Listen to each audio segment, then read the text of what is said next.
Rockefeller was very smart in understanding that if you can control public perception, you can control the narrative. So he famously, later in 1914, hired a man by the name of Ivy Lee, who is considered today to be the modern founder of public relations. So Lee crafted a more favorable public perception of Rockefeller, portraying him as a philanthropist and benevolent businessman. Lee was an early influence on a man by the name of Edward Bernays, who famously wrote a book called Propaganda, later to be recognized as the founder of public perception and the propaganda machine. Now, if this sounds familiar, we had a similar situation not so long ago, where the founder of Microsoft, Bill Gates, was found in violation of the antitrust laws by the US Department of Justice. The Justice Department has charged Microsoft with engaging in anti-competitive and exclusionary practices designed to maintain its monopoly in personal computer operating systems. In a move to overshadow the negative press, Bill Gates put $100 million to create the Bill and Melinda Gates Foundation, pretty much a leaf out of Rockefeller's playbook. Now, as Rockefeller started switching over towards the pharmaceutical industry, he had one major challenge at the time, and that was natural health. And as a shrewd businessman, he knew exactly how to control the situation through money and influence. Earlier in 1909, Rockefeller had employed a man by the name of Abraham Flexner. And Abraham's job was to go through and analyze all of the medical training institutes at the time. And in 1910, the very infamous Flexner Report was released. This led to the closure of multiple medical schools, mainly the ones that were still teaching the curriculum of natural medicines. Rockefeller then leveraged his political influence in Congress that passed bills stating that natural medicines and healing modalities were unscientific quackery.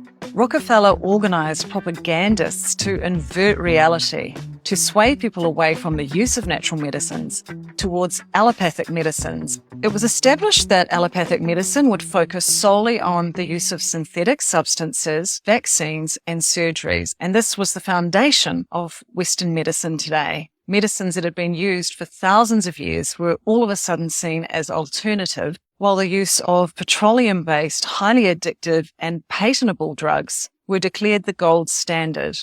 By directing large sums of money towards the institutions that were supporting the new allopathic medicine, Rockefeller inadvertently took over the control of the American Medical Association and began offering massive grants to medical schools, but only if they agreed to teach his approved curriculum. As a result, any mention of plants or herbs or diet was quickly stripped from all the medical textbooks, and any doctor or professor that opposed these changes was quickly stripped of their medical license and ridiculed by the media, of which Rockefeller also controlled at the time. Those who dared to speak out were arrested and jailed. But it gets worse. When evidence that these synthetic petroleum-based drugs were starting to cause cancer, Rockefeller founded the American Cancer Association to suppress and bury this information, and again, to create a public perception that he was indeed a well-meaning philanthropist. J.D. Rockefeller is duly accredited to be the founder or the forefather of the pharmaceutical industrial complex. To be clear why natural medicines were turned away against is that you cannot patent anything in nature. What pharmaceutical companies are able to do is find the active component, or what is believed to be the singular active ingredient of a natural substance, and create a synthetic version of that and patent that.